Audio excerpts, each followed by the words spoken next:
to my YouTube channel. I am doing a get ready with me. I'm going to a women's Bible study tonight.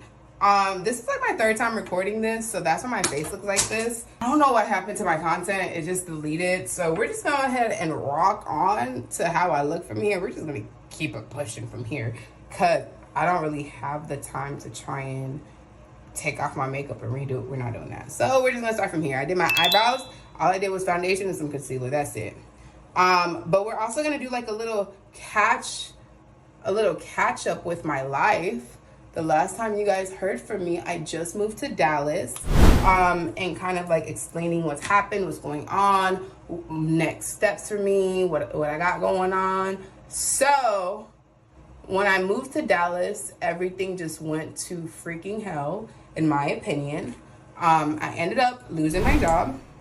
Literally my first day here, I lost my job. My manager messaged me. He was like, hey, before you start your work day today, can you we have a meeting that's on schedule for right now, so can you please go ahead and hop on? I said, yeah, sure. I thought nothing about it because we were currently like switching management. My company got bought out, so a lot of us were just like having meetings, and then on top of that, a lot of the like people were quitting too because they didn't like the new management, so they were just quitting. And maybe I should have taken that as my sign to leave as well, but I liked the job. I didn't do much. I was able to still trade. I was still able to do my business. I was able to do everything I wanted to do, and it was also remote. So I was like, I'm not leaving this job right now, and the next time like I leave this job, it's gonna be for me to never go back to a job.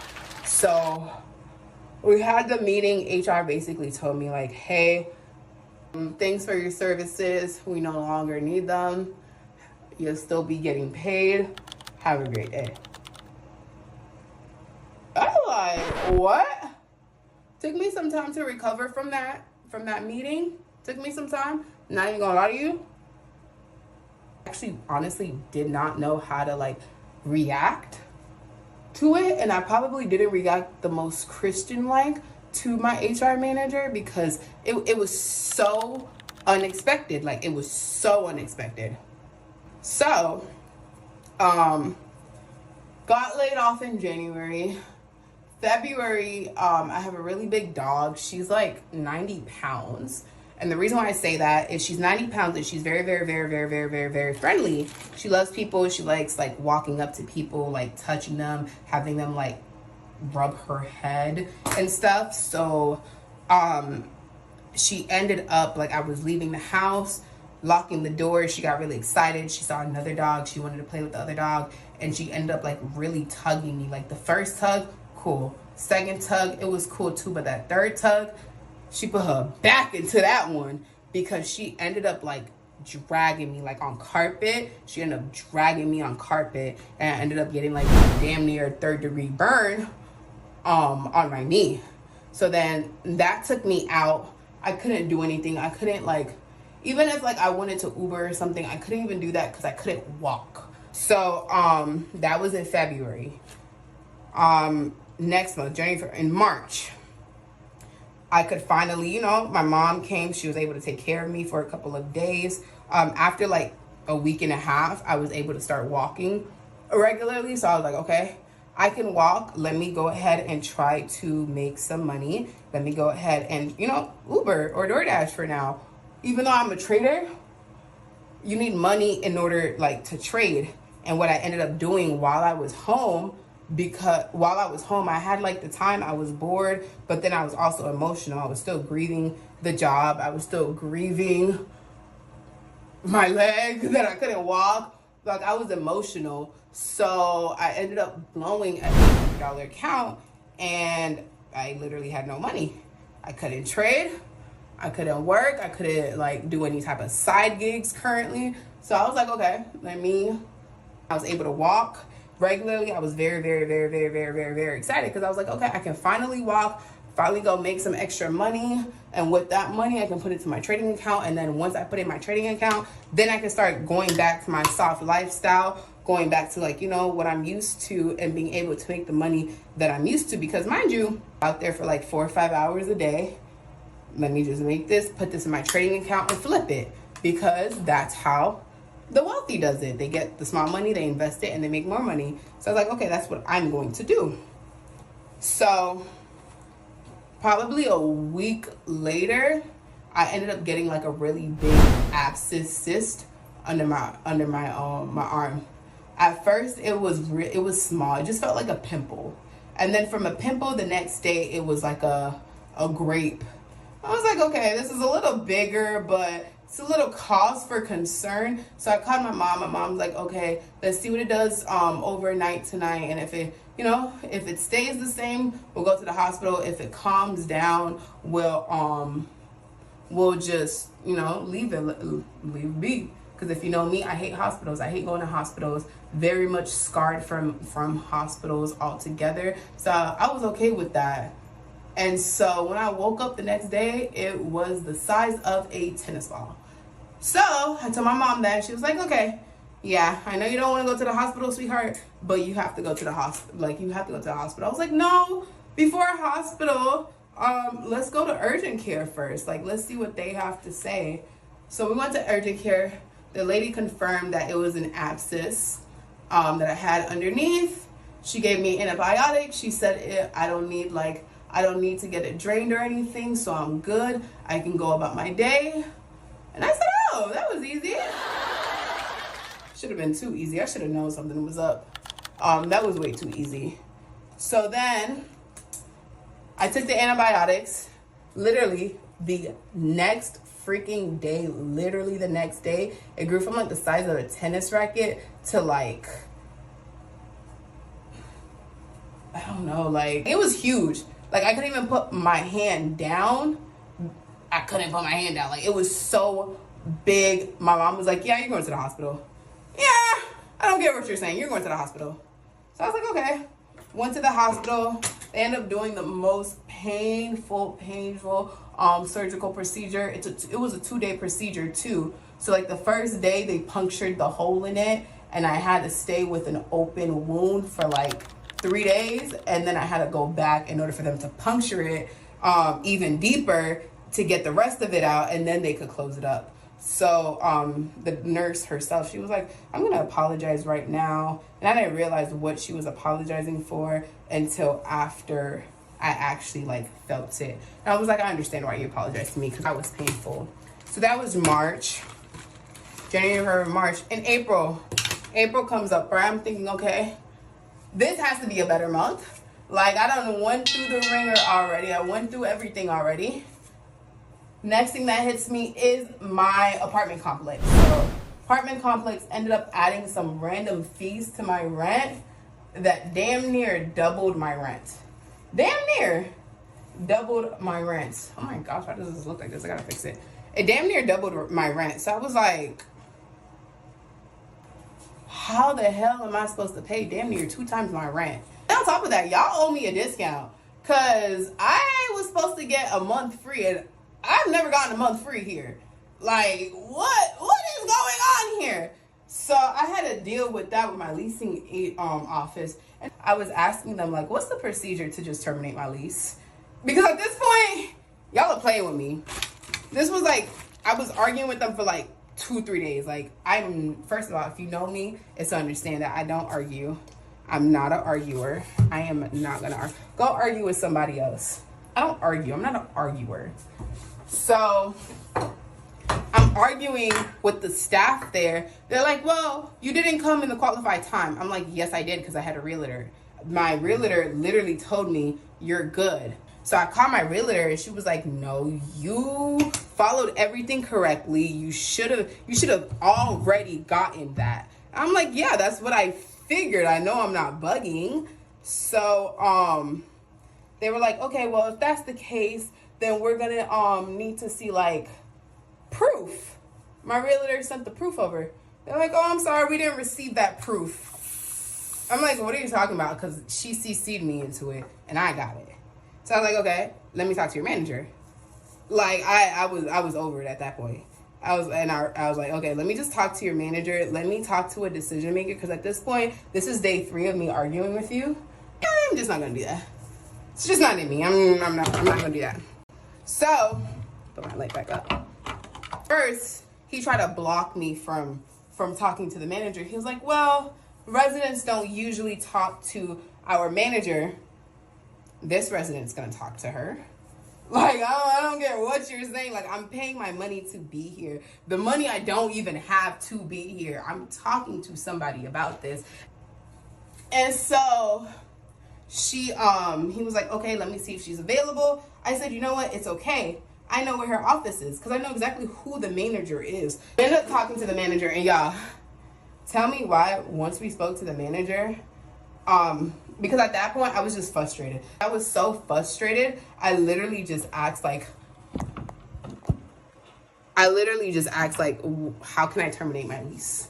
Like, I'm okay with terminating my lease. I'm okay with, going to my mom's for a little bit, figuring things out for a little bit, because you guys are not going to play with me like this. Like, you're not. You're just not. So once I said that, less than 10 minutes, the manager got on the phone with the regional, said, hey, yeah, this lady wasn't able to get the discount that she was supposed to get, reflected on my account. Literally. I didn't have to go through the 2 days of hardships with that man that he was putting me through. So we ended up getting that, which was really, really good. I was like, okay, even though like I don't like what we had to go through in order to get that done. I'm trying to see if I like it, if I'm being honest. I don't know if I do. Might have to like change this up just a little bit. So then I like the curls though. The curls are giving. So then at this point, I got that month off. And so at this point, I'm trying to figure out, okay, how can I pay the next month? Because the next month is what I was really worried about. Because I like to pay my bills on time. I don't like to be late. Especially if I got it. Like, I don't want to be late. So I started like game planning. Okay, how am I going to do it? So I started game planning. Okay, if I Uber for this long, if I do this, if I make this in the market, like I was having multiple streams so that I don't, like, if one thing doesn't work out, I'm not relying on that, just, that sole one thing. I have multiple streams of income. So then, yeah, wouldn't believe me if I told you. Tell me why. A month and a half, it was like a month and a half or something like that, came, my car stopped working. Out of the blue. Literally, out of the blue. I've never had that happen. My car was in good standing. Don't know. To this day, it's still not working. So I'm just like, yo, like, what's going on? Like, first the job, then my knee, then my arm, then my freaking apartment, and arguing with them. Like, what is going on? Y'all, that got me in such a depressive mood. I didn't want to leave my house. I didn't want to talk to them. Like, I didn't want to be around nobody. Like, thank God for my sister and my best friend, because if it wasn't for them, I just felt like things just kept on happening back to back to back. Even when, like, I'm trying to do the right thing. Like, I'm trying to go to church. I'm trying to build community. I'm trying to get my bills paid. Like, I'm trying. And it felt like all my tries was like left on deaf ears. I talked to a lot of people who move here from like other states, and they're like, yeah, their first year of moving to Dallas was bad. And in my head, I'm like, well, why don't y'all tell people that? Why don't y'all tell people like the first year, whatever it is, of you moving is going to be bad?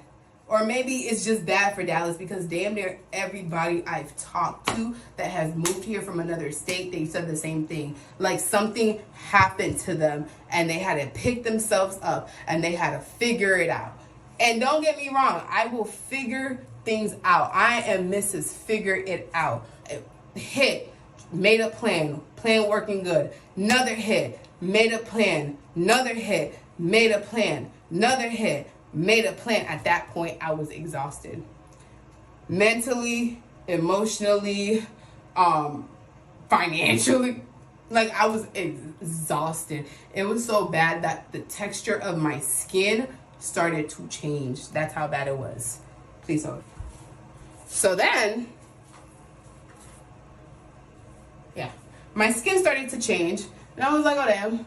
Well, I don't know what to do. Like, I quite literally had no words on what to actually do because I've never been in that situation.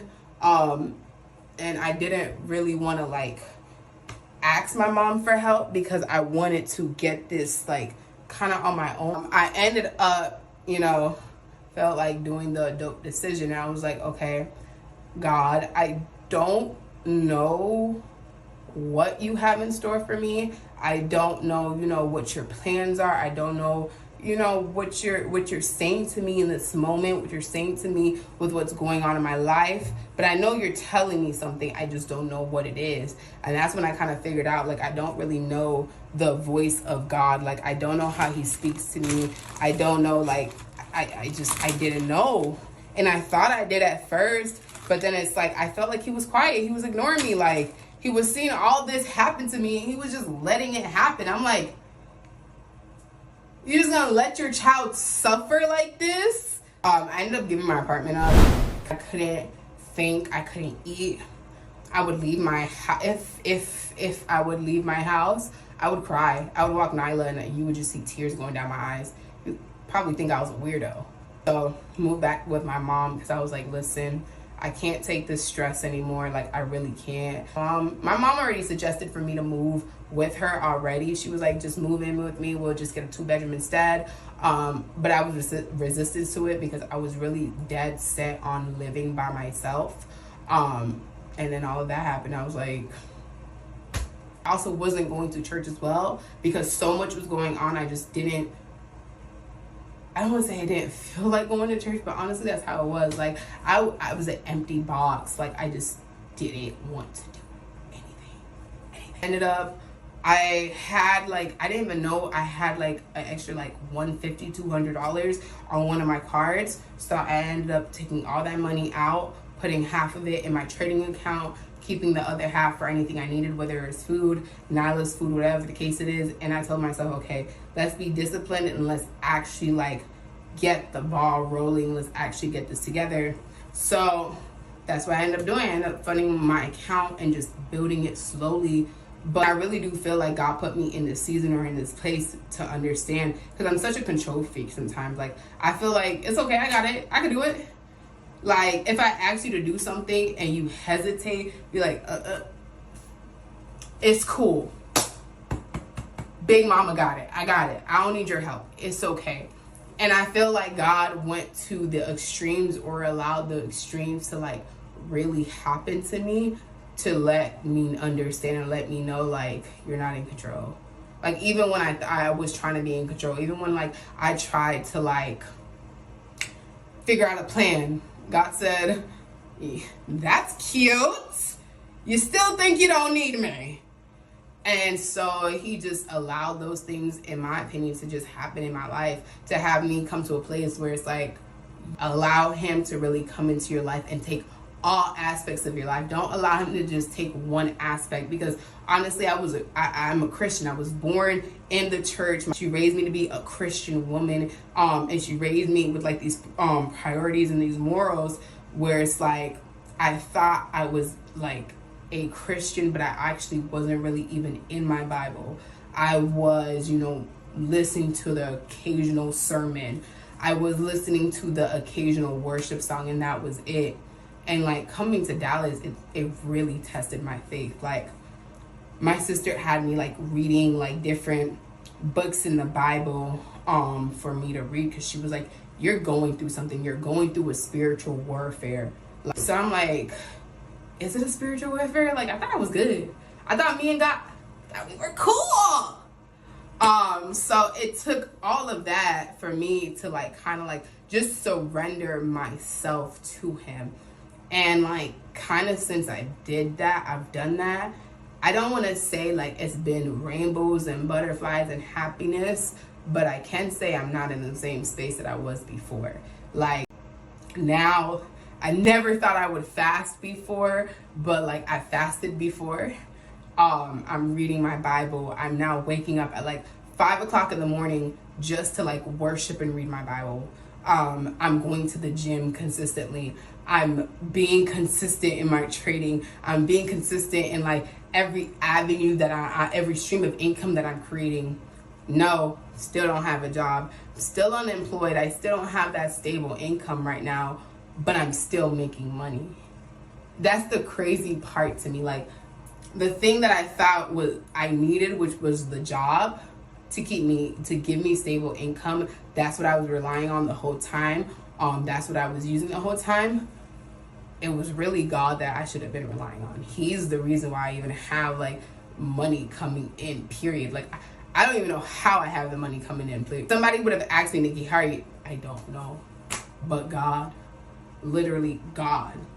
So with this, and also like while I was fasting, I'm looking for like answers with God. I'm like, okay, God, why was I going through this? What is my purpose? What am I supposed to do? Like, how am I supposed to end 2025?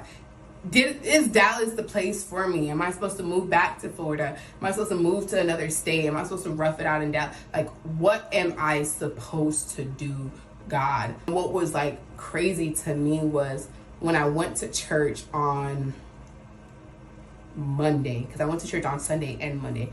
I went to church on Monday. It was a young adults ministry that I went to, and we did small groups, and I was talking to a girl. Mind you, I didn't tell her what was going on. I just said, girl, I'm going through it. That's why I kind of wasn't at the service last week, because I've been going through it. I'm trying to get back into church. I'm trying to get back into, being consistent. She was like, you sound like you're going through a pruning season. How are you going to tell me about my life?